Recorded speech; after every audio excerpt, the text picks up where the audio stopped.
bio jedan najuticajniji dečko u Beogradu. Dobro. Iz jako ugledne porodice lekarske, mama i tata su mu zubari.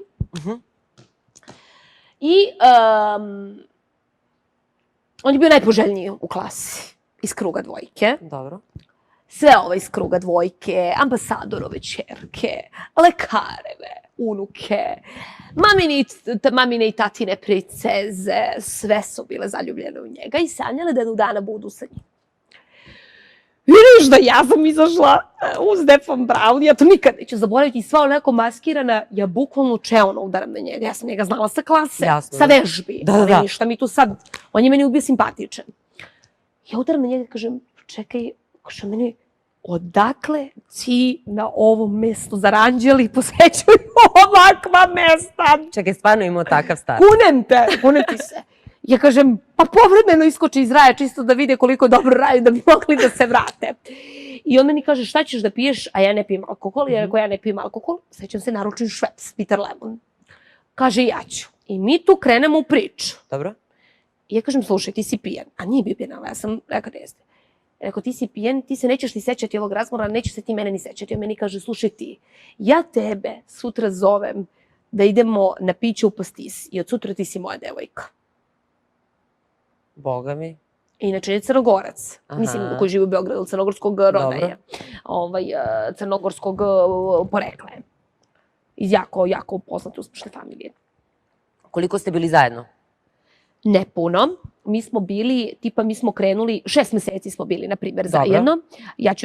Ja sam, na primjer, otišla iz te veze samostalno i svesno, jer nisam želela da ga prevarim. I posle tog, da kažem, gubitka nevinosti sa njim, on je veliki džentlmen i gospodin bio. On je bio ljut na mene kad sam ja došla. Ali vidi, tu muškarci greše. Evo ti primjer. Ja sam otišla na more. Slušaj sada. I sad, ja sam mu rekla, ja imam na moru u Stolivu 2 apartmana moja. Dobro. Dođi da budemo 10 dana zajedno. On je meni rekao moram da učim GPP. Ali izvini, moram i ja. Učit ćemo zajedno. Na primjer. A on nije hteo. Jer je hteo da uči kod kuće. Jer isto je štreber. On je bio preko 9. Mi smo svi bili vrhunski studenti. I on nije došao. I to mu je bila kardinalna greška. Jer je na more došao jedan advokat koga sam ja bila zaljubljena od 15. godine. I ja njega kad sam videla, a tamo lepo razdevičena, razumeš? I ja sam rekla, oh my god, pa ja ovog ne volim, ja sam se zaljubila ovog drugog. I sad, pošto ja nisam htjela da prevarim, jer ja nikad ne varam, ja sam donela odluku da ja s ovim neću biti na moru dok ne raščistim sa ovim. I ništa, ja s tim advokatom ništa. To je stvarno onako bilo simpatije. Da li si u ovom prvom rekla, evo, kako si raskinuo? Šta si mu rekla? Tako što sam se vratila s mora i sreli smo se u parku ovde kod 29. novembra. I ja sam došla i rekla, nemoj da se ljutiš, ali ja tebe više ne volim, ja nisam htjela da te prevarim, ja moram da idem dalje.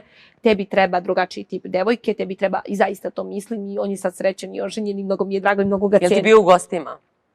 Nije. U emisiji nije. Ali smo se ovako sretali posle toga i ja ga cenim izuzetno. On je našao devojku koja je u skladu sa njim, koja je jako onako i otmena i mirna i drugačiji tip. I mnogo mi je drago što je srećan i što se eto tako ostvario i kao otac. Ja mislim da on skoro je dobio i dete. I ja sam jako bila iskrena prema njemu i časna. Znači ja njega nisam prevarila. A to je važna stvar. Ali ti to nekako potenciraš.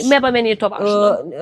Da, ali ne ništa negativno u vezi sa tim potenciranjem, nego, znaš, u vremenu razvoda prevara i ti i ja dosta stvari znamo, mnogi mediji ćute o mnogim stvarima i nekoliko puta si rekla da ćeš reći mnoge stvari i te voditeljke si nekako često potkačila po znacima navoda. Ali nisu oni mene. Evo i sad od prošlog vikenda čini mi se da si govorila da ćeš nešto od septembra govoriti, neke lažne živote i tako. Jesi stvarno spremna na to da kažeš, ok, ova ima ljubavnicu, ova je sa ovim zarad svog posla? Jesam, ali rasturila pola brakova. Pa znam, zato ti pitam. Napravila je apsolutni haos u Srbiji.